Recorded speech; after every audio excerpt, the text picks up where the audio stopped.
Throughout the ages, they have fired our imagination.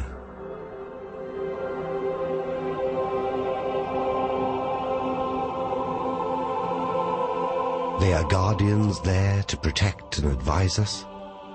They are also messengers, there to bring news.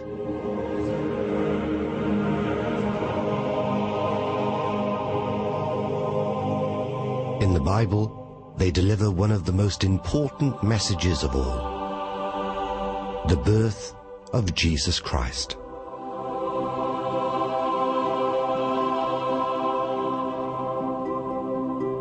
They remain our most popular Christmas decoration.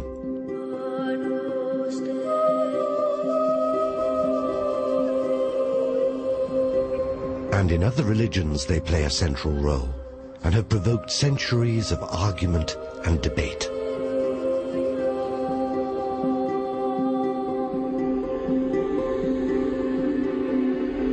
They are rooted in ancient cultures and civilizations.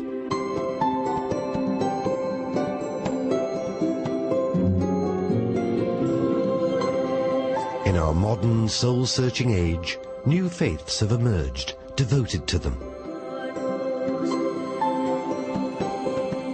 They have inspired some of the greatest works of art. They continue to inspire artists and form part of our cultural landscape.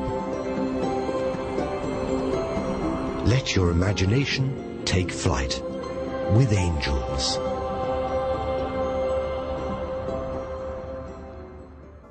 Angels are grand spirits of the intermediary realm between heaven and earth, and as such they fill the space between heaven and earth, conceptually and physically. They would play their part in shaping human history. Angels are a way of making sense of events in the biblical stories. Things happen. An angel can often be the way of explaining why it happened or how it happened. The three one-God religions, Judaism, Christianity, and Islam, would each weave angels into their tradition. I don't think that a religion with only one God could really survive without something fulfilling the angelic function. It wouldn't necessarily have to be angels as we know it, but I myself cannot think of a single example of a one-God religion without some panoply of spirits, some cast of thousands, to bolster that up. It doesn't happen. In the history of religions, there are no examples. Mysterious beings have evolved through history, from the Hebrew Bible to the New Testament, from ancient times to our own turbulent age. Angels have undergone an extraordinary transformation in their supernatural powers and in their profound meaning to humanity. The belief in angels goes back to the dawn of time, to the beginning of our records, to the very well springs of our folklore. And it's very hard for me to believe that such a universal belief, encompassing so many different cultures, so many different peoples, could be wrong.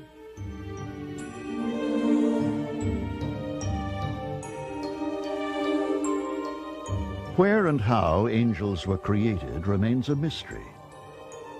Have they existed throughout eternity, or were they themselves fashioned by God during the 6 days of creation? Are angels eternal beings, or are they themselves mortal? One fact is certain. The earliest mention of angels in the Hebrew Bible occurs after Adam and Eve are exiled from the Garden of Eden. Here, angels are presented not as gentle, compassionate figures, but as fearsome guardians of God's domain. When he expelled the man, he settled him east of the Garden of Eden, and he stationed the cherubim and the fiery revolving sword to guard the way to the tree of life. Genesis 3:24.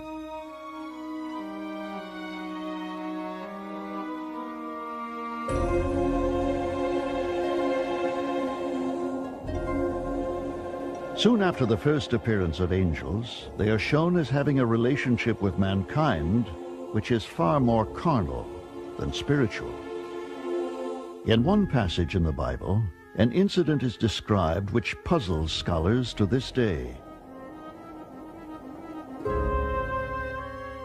When people began to multiply and daughters were born to them, the sons of God saw that they were fair, and they took wives for themselves of all that they chose. Genesis 6:1.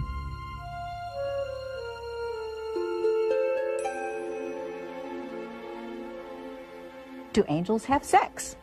The text tells us that the angels, they're called the sons of God, mate with human women and produce a race of giants as their offspring. Now, the story seems to represent this as something that displeases God. God doesn't like the idea of this mixing between the angelic realm and the earthly realm. But who were these enigmatic sons of God mentioned in the Bible? Strangely, these magical beings are never accurately described. In fact, even when angels make their first appearance in the story of the patriarch Abraham, they remain shadowy figures without any hint of supernatural powers.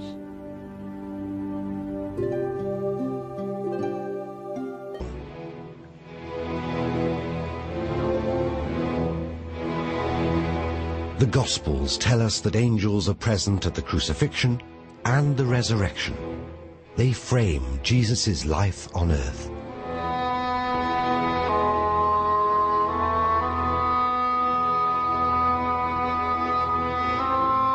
But angels are not restricted to Christianity. They can be found in other cultures and religions.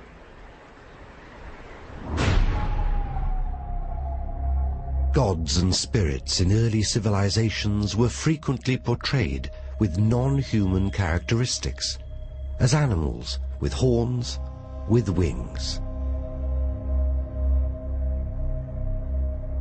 Winged figures were shown with the pharaohs of Egypt, thousands of years before the time of Christ. Winged spirits represented the other world, the journey from this life to the afterlife, and so they adorn Egyptian tombs. Already we see their symbolic and decorative function.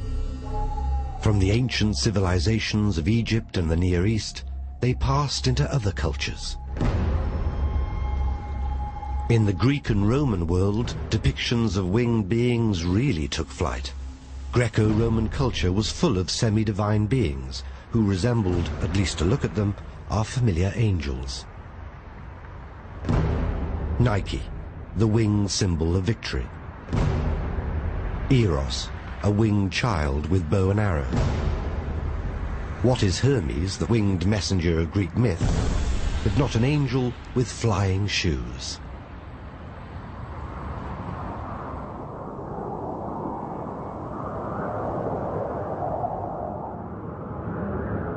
Could these all be a clue as to the angel's principal function?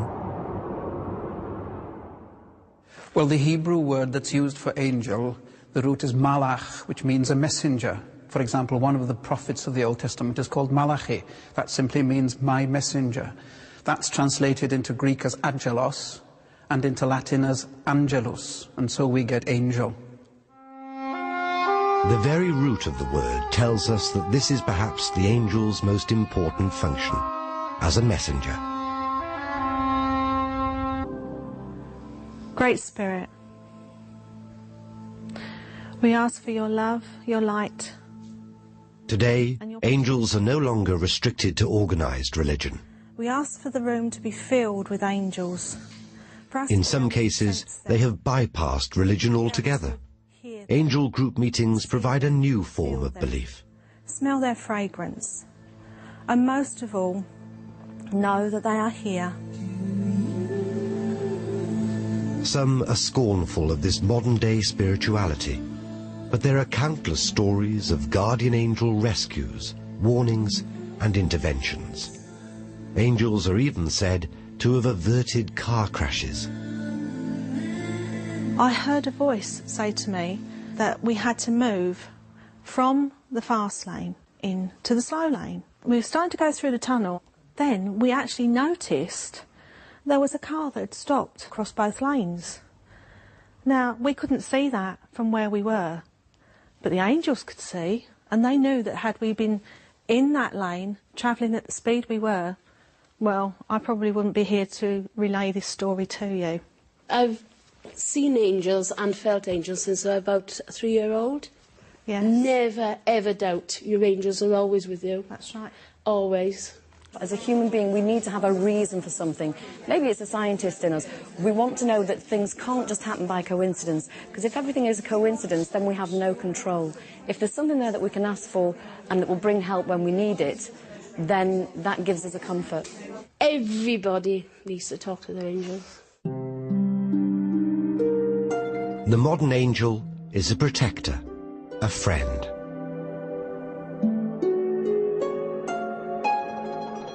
New faiths have spawned their own industry. There are countless publications on the subject. There are angel shops and boutiques. Angels can decorate your home as well as renew your spirit. America, home to the city of angels, Los Angeles, and angelology has reached new heights.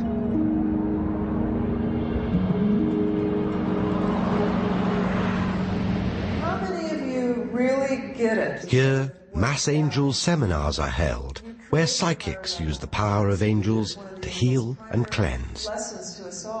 The prophets of the modern age?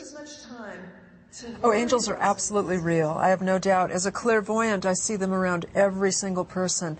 What happens, though, is not everybody listens to their angels, or we wouldn't have any cruelty or evil or even problems in this world.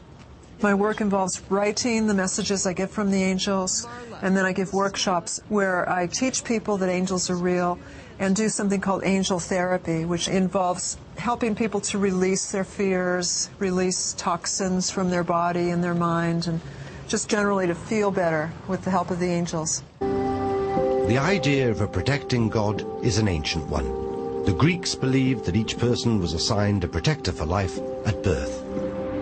The Romans similarly believed that each woman had a guardian angel called Juno, and each man one called Genius.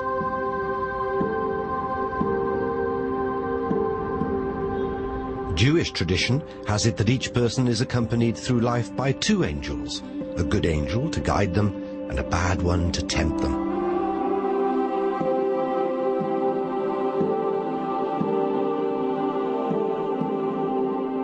This idea was taken up by Christians, and belief in guardian angels boomed during the Middle Ages. Today, Catholic children are still taught to say a prayer to their guardian angel. Angiolino mio vicino, vieni presto, Signore Dio, fa che dormi compagnia da Gesù e Maria.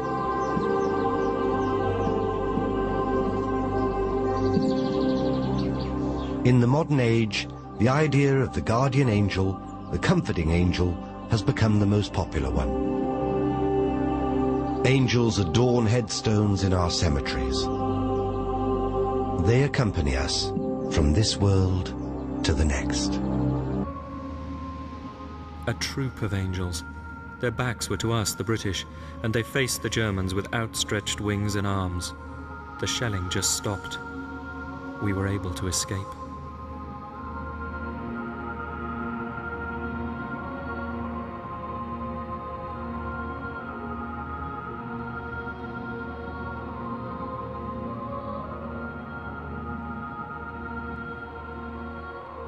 The Angel of Mons was instantly a legend.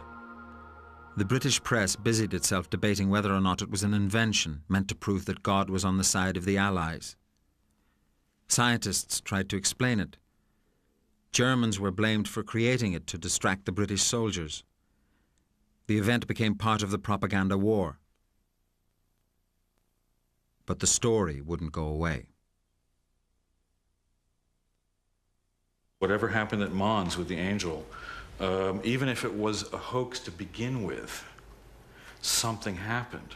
People experienced something. Did it all happen in their mind? Did it happen in the real world? Who can say? These are problems that no one that philosophers have not yet been able to answer on any level. So why even bother to ask them? If it happens, it has an authenticity of its own. There are apparitions which have more to do with our psyche, and there are truly supernatural apparitions. So we have to distinguish between them, haven't we? A writer at the time, reporting on the war, wrote, "It is a beautiful legend, far too beautiful to be vulgarized by rationalistic comment. In moments of extreme stress, many men in history have seen visions or dreamed dreams. Shall we dare to tell them that they are the victims of a subjective delusion, when in the strength of their faith they have won victory?"